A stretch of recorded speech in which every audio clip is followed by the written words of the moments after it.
你敢相信吗？在这个年代，还有一块鸡排50元，挑战台南最便宜的鸡排，来吃看好不好吃吧？等了半个小时，前面人都1000、2000在买，有够夸张。50块的鸡排来看一下。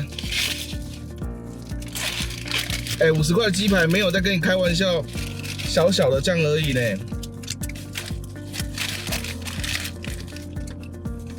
有厚度哦。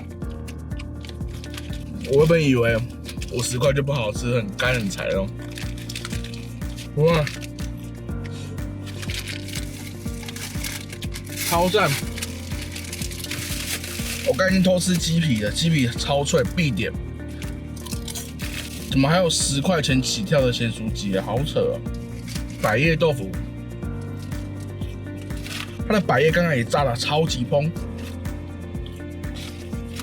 那咸酥鸡，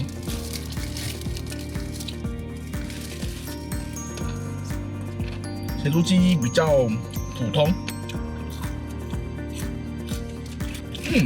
鱿鱼也不错。